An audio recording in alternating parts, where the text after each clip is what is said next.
Are you knowledgeable at all on like the John Gray and Carl Lentz stuff? No, I know who John Gray is, but I don't know what happened. I mean, he's both of these men were preachers who were caught is a strong word, but Carl Lentz was caught cheating on his wife with some woman, Mm-hmm. and John Gray, I mean, he confessed to emotional infidelity. Take that for what you want, right? These men got caught with their hands in the cookie jar, literally. Uh-huh. I think the reaction to preachers whenever they're caught cheating, to me, I'm always stunned that people are stunned when preachers get caught cheating because I don't view preachers as any different than I am. Certainly not. I don't. And the reason why I don't, it could be because I'm related to some ministers and preachers, but I've always said that to me, like there are various stories in the Bible that speak to you. And for me, the story of David, once I knew the full story, like Mm-hmm. it was only until like maybe 10 years ago where I realized that that young David and King David were the same person. Mm-hmm. And when you look at the story of David, it is kind of a reminder of how a man who was someone who believed in God, even while he was a believer, he did some of the wildest things ever. Like who was that woman named that he saw washing up? Was that Bathsheba. Bathsheba? Uh-huh. Yeah, sleeps with her, then puts her husband on the front line of a war to get killed. That is wild, Mm-hmm. right? And so I compare every preacher to David, and if they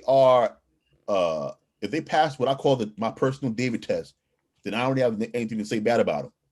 I judge people on whether they do more harm than good, and so uh, I just want you to kind of speak on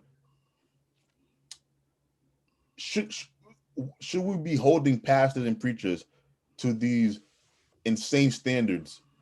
Because if it was anybody else, right? No one would be shocked if a CEO of a company or a president or a governor got caught creeping on his wife. Well, But they for some would. reason, you think they would? Yeah, they would. They wouldn't be as judgmental about it, but Okay. they would. I mean, look what happened with Clinton. He was the president, or the whole. Well, I mean, you can look at the whole Me Too movement. Period. Mm-hmm. You know, um, I tell people, and I use David. I also use him as an example. You know how we esteem David, but Mm-hmm. some of the things that he done, he tried to cover up his mess. Oh, He tried absolutely. he tried to cover it up. He bought Uriah home. Was it Uriah?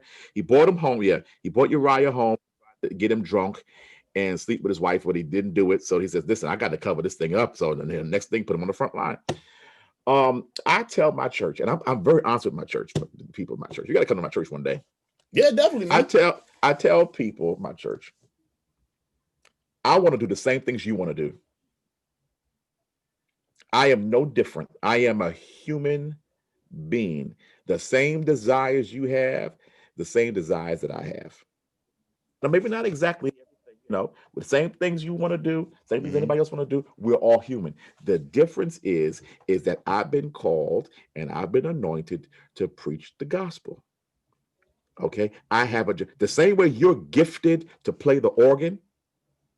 It doesn't have anything to do with your flesh. It just has to do with your ability to do. Everybody can't do that. Mm-hmm. Okay. So the same thing. Now, granted, because we are called to a higher calling than our standards, to whom much is given, much is required. Yes. So therefore, I had to try extra little hard to try to carry myself a little better than everybody else, because I could cause somebody to be a stumbling block. Okay. Mm-hmm. It doesn't mean I'm exempt from temptation or exempt from sin or exempt from falling. But people deify preachers because you'll be a hypocrite. No, I'm not a hypocrite. I fell into a situation. I was weak. Mm-hmm. I was weak. I was trying to carry these bags and my arms gave out and I dropped them. You know, I was, and that's where some of the problem. And the other part is that it's a difference between people that are weak, that fall into a situation, as opposed to people that prey on people. Absolutely. And it's a difference. You know, like I said, I had a child out of wedlock. I was in a moment of weakness, and I don't have 20 children. Yeah. You know, Yeah. I don't have all these baby mamas on it. You know, I have one son, and that was 10 years ago.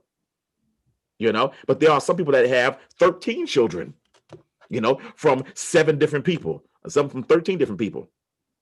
You know, so it's a difference between, you know, that caliber of a person. You know, morally, I'm doing my best. I might say that I'm perfect. I'm not perfect. Do I fall and stumble? Sometimes I do. Sometimes I mess up. Sometimes I make a bad decision. I'm not perfect, but my attitude towards what I do and what happens. Am I going to repent? Yes, I'm going to repent. I'm not going to continue to do things.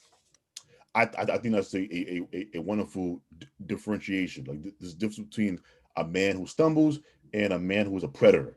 Like and I, yeah, for me, I just feel like the standard that we hold pastors and preachers to is it's it's like we think they're Jesus or God, and they're not. They are human beings the same way, you know, I am, and you know, everyone else is, and all those Bible characters are. Yeah, exactly. Who? By the way, the Bible purposely lets you know about all of their sins, all of them, from Moses to Joseph to Jacob to all of these people have these huge blind spots, character flaws. Saul, and then he becomes Paul, and like so, and it's almost like we kind of don't remember that as we throw the stones at the preacher that gets caught, you know, whether he's cheating or in a cookie jar. Yeah, he was hungry. Yeah, he was hungry. He wanted a cookie. He needed something sweet. Whatever he was doing. So I don't want to put that out there and get your thoughts on that.